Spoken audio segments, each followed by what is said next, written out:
Well, what you're going to see here today is a beautiful Japanese garden courtyard. And Mark, you've done a great job here, not only today, but down through the years with this client who has frequented Linton's off and on through the years and leaned on your help.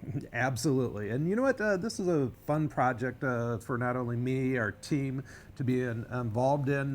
There's not a lot of opportunities that you get to do this around Elkhart, Indiana. Yes, very creative work here indeed, and work that I think the homeowner might be a little particular about. I mean, when you get into this area, you can't just say, whatever, you're pretty precise, aren't you?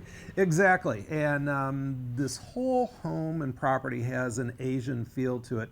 Now, Linda's parents actually originally built this home, and they started developing that Asian theme both on the inside and outside. And fortunately, she's lost her parents, but she has continued that look and that feel. That theme has continued for many, many years here. Did you get any background as to why the Asian theme was so prevalent here? That's a good question, and I don't know the answer to it. It's beautiful. But I love it. I love it. Yeah. So whether you have any ties to the Orient or not, this might be an option for you. It is unique, it's specialized, and it's what Linton's does best, custom work.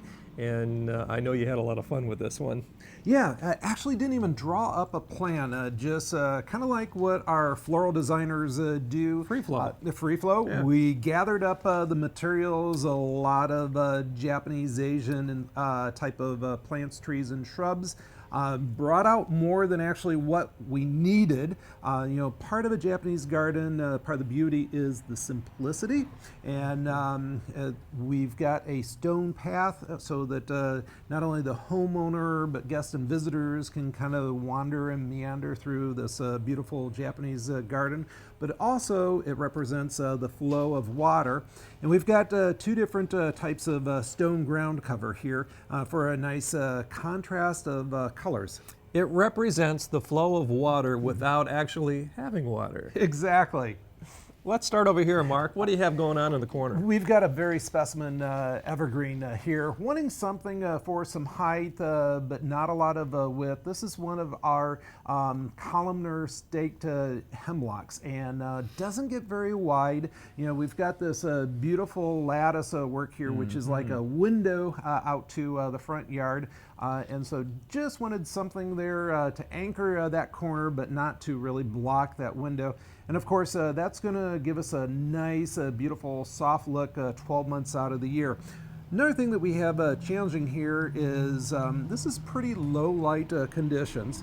And so everything that we've got planted here needs to be happy in these shaded conditions. Yeah, you want a happy plant, don't you?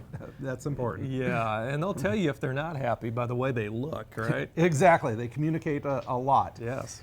We've got Japanese Pachysandra that we're using as a ground cover. We also have Japanese painted ferns. And up against this limestone wall here, this is an espalier Japanese maple. And it's one of the rare opportunities for us to add just a little bit of color here. And this is something that will maintain those burgundy leaves, even though we're in these shaded low light conditions. And because of the long expanse here, this works out absolutely perfectly. We will keep this trimmed and trained up against the trellis that's supporting it to maintain the access through here. Yeah, you talk so much about color and tones and contrast. This is a perfect selection for that backdrop, isn't it? Thank you. Yes, Yeah. yes. Next, Mark. Many years ago, we incorporated these lava rocks in here, and what I like about them is the moss that's growing on here even have little tiny ferns which have just appeared over the years, and we've kind of shifted them around, and as we've changed and updated the landscape, and it's kind of evolved, so is the placement of the boulders here, but they are lava rocks, which is of course very fitting for our Japanese garden here. We've got actually bamboo, which is growing here. And a lot of folks don't realize that bamboo can grow here in Michiana, but this is a little ground cover bamboo, and it is very happy here, as you can tell. It looks very hardy. Yes. It is. Yeah, It is. cool. Next. This is a viburnum tree. It's called a viburnum prunifolium. It gives us some color in the springtime, clusters of white flowers. This we planted probably close to 20 years ago, and we've just kind of pruned it to give it kind of that oriental type of look. We also have spring blooming rhododendron, and Craig, if you look closely, you can see those huge buds starting to form, and those don't flower in the fall. They actually flower in the springtime, and those put out some softball-sized flower heads. Wow, that's going to be cool to see. What about wintertime here, Mark, with the snow? Do you get any at all that comes through? Actually, you do. This is all exposed to the elements, but the nice thing about it is so very protected back here. And so some of the plants that we're not able to plant in other locations that are like borderline hardy, we can get by with putting them here, and they actually are very happy because they're surrounded by all four of these walls here. So again, it goes back to really having someone that you can trust that really knows what they're doing, because if you were a helter-skelter here and put in just anything, the likelihood would be that they wouldn't survive. So true, Craig. Yeah. What do you have for us next, Mark? Well, some more hemlocks, and we grow many different types of hemlocks, and probably most of the viewers are familiar with the Canadian hemlocks, which is more of a Christmas tree shaped evergreen. These are little dwarf hemlock shrubs. I love the little soft texture. They do a great job of naturally shaping themselves, and most importantly, they do well in the shade here. We're using them as an evergreen backdrop, and we've got our beautiful coral bells with those peach and burgundy colored leaves. Stunning, I love that look. Thank you. And then in the springtime, as an added bonus, you get those flower head spikes, which attract both hummingbirds and butterflies. And Craig, it's all about different shades of green. It's the simplicity and also contrast of textures. You know, we've got these large leaves from the rhododendron, and then we've got the soft needles of the hemlock, and they go very well together. Yes, and low maintenance pretty much all the way through. You mentioned some pruning, but the idea here is not to be out here every week trimming.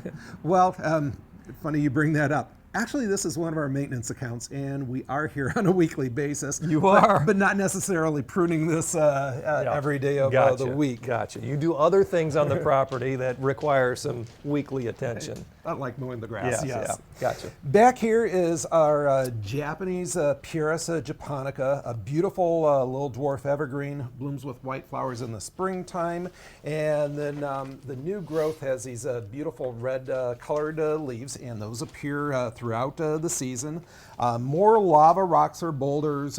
This one actually had an opportunity for us to plant a coral bell in there. Serious? And thought that was a nice contrast of colors as well as texture. That is unique. Very unique, of course. Yeah. And what I like is you see the two different colors of green in the you leaves see it here? in the lava rock. There you go. You finished my sentence for me. Sorry, I didn't mean to butt in like that. No, you totally get it. So we've got some Japanese pagoda lanterns. This is a little cantilevered one. We've got a larger one for some height in front of the viburnum prunifolium. And then the little pagoda path lights around here. And this is an unusual ajuga that we've got, Craig, here. And what we did was select that because it contrasts nice up against those dark black rocks. Yes. You know, when we walk through here, Mark, and we'll continue, I bet Linda is not only happy with what you've done with the Japanese garden courtyard, but it's a way of honoring her parents that began the whole theme years ago. Exactly. Some unusual things up along the sidewalk that greet the guests. This is a gold dust Japanese akuba. And now that's something that you wouldn't be able to plant out right in the middle of your front yard or your backyard, but here in this nice protected courtyard area, it's very happy. It's an evergreen plant, looks very tropical in nature, but beautiful gold little specks in those dark green leaves. Plays off well with our Japanese forest grass. We've got those dark black pebbles along with the lava rock there, and again, a nice color and contrast. Great balance and even a little touch of the aquatic there. Huh? Japanese koi, of course. Yeah, And big koi. because we wanted this to look like a flowing stream or river, that welcomes the guests as they come up to the front entrance here. Mark, an excellent job here as usual, and I really appreciate what you have done to honor Linda's request to honor her parents through this Japanese garden courtyard. What a great idea. Maybe that you can even begin to implement at your home. And now would be the perfect time, right, Mark, to connect with you, not only for work later today, later this week or this month, but next spring as well. Absolutely, Craig. Well, if you'd like to find out more, of course, lintons.com is the website, or stop by Linton's on County Road 17 in Elkhart. Mark, thanks so much. Thank you, Craig. Got a whole lot more coming up, so stay with us. We'll be right back.